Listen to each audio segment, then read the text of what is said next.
Existe una constante afirmación de muchos críticos del cristianismo bíblico de que los cristianos antes del Concilio de Nicea en el año 325 después de Cristo no creían en la doctrina de la Trinidad. Abundan las teorías de conspiración, donde supuestamente este concilio o Constantino, el emperador romano de esa época, inventaron supuestamente la doctrina, obligando a las iglesias a enseñarla. Los testigos de Jehová, entre muchos, van aún más lejos. Ellos afirman, los testigos de Jehová, que el concilio de Nicea mismo no estableció la Trinidad y que ésta fue inventada y posteriormente se obligó a enseñarla. Ellos argumentan que el credo de Nicea no es claramente trinitario, ya que éste no enfatiza en el Espíritu Santo para satisfacción de ellos. En realidad, el credo no afirma la creencia en el Espíritu Santo junto con la creencia en el Padre y en el Hijo, después de entrar en gran detalle sobre la divinidad total, la unidad y la distinción tanto del Padre como del Hijo.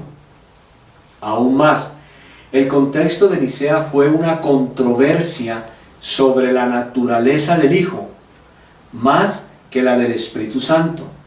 Por lo tanto, el énfasis excesivo en el Hijo, más que en el Espíritu, tiene perfecto sentido en el contexto, pero esto no es suficiente para satisfacer los críticos.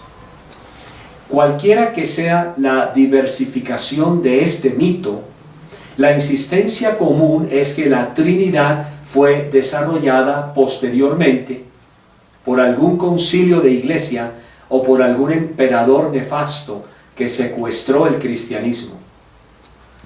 Parece ser que la conjetura es que si los cristianos no estaban todavía usando las fórmulas específicas de la doctrina de la Trinidad como las tenemos hoy, entonces esto debe significar que nadie en ese tiempo creyó en tal doctrina.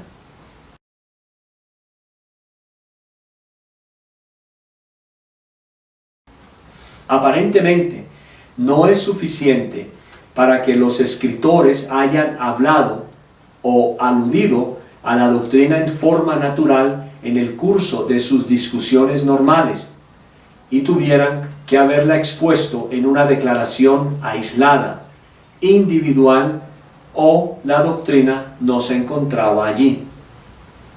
Esta norma es rara vez aplicada a cualquiera otra doctrina. Tal insistencia es de hecho engañadora. Uno puede leer los mismos escritos de la iglesia temprana y ver cómo frecuentemente los aspectos diferentes de la doctrina de la Trinidad están abiertamente expresados o claramente asumidos por muchos de esos escritores, aun si ellos no repitieron una fórmula concisa y establecieron toda la doctrina en un solo párrafo, en un solo lugar.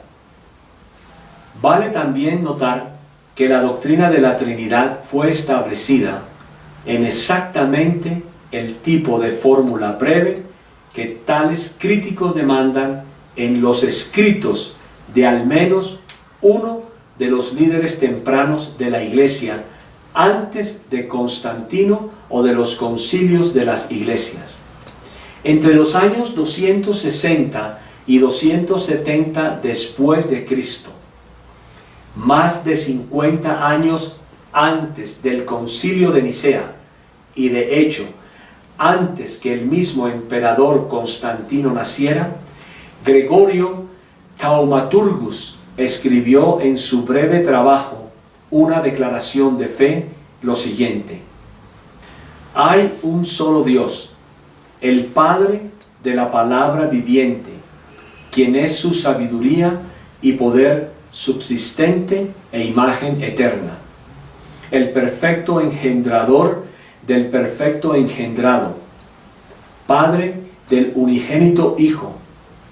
Hay un solo Señor, solo del único Dios de Dios, imagen y semejanza de la deidad, palabra eficiente, sabiduría completa de la constitución de todas las cosas y poder formativo de toda la creación, verdadero Hijo del verdadero Padre, invisible de invisibles, e incorruptible de incorruptibles, e inmortal de inmortales, y eterno de eternos, y hay un solo Espíritu Santo, teniendo su subsistencia de Dios, y siendo manifestado por el Hijo, para luz a los hombres.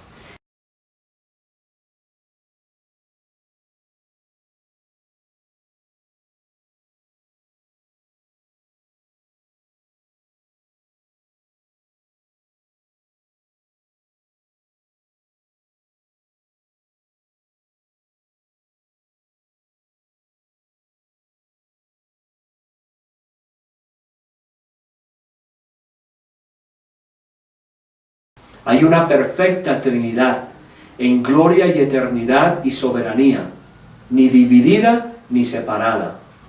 Por lo tanto, no hay nada creado o en servidumbre en la Trinidad, ni nada sobreañadido, como si en un cierto periodo anterior fuera inexistente y en un cierto periodo posterior fuera introducido. Y así tampoco fue el Hijo, como si algo le faltara al Padre, ni el Espíritu Santo al Hijo, pero sin variación y sin cambio. La misma Trinidad permanece siempre. Como puede ver aquí, el Padre, el Hijo y el Espíritu Santo están correctamente distinguidos entre sí y tienen relación eternal en sí mismos. También son declarados como un ser perfecto, indivisible, eterno, increado e inmutable. La doctrina de la Trinidad fue así clara, sistemática y consistentemente articulada por los cristianos mucho antes que el Concilio de Nicea o cualquier posible influencia del emperador Constantino.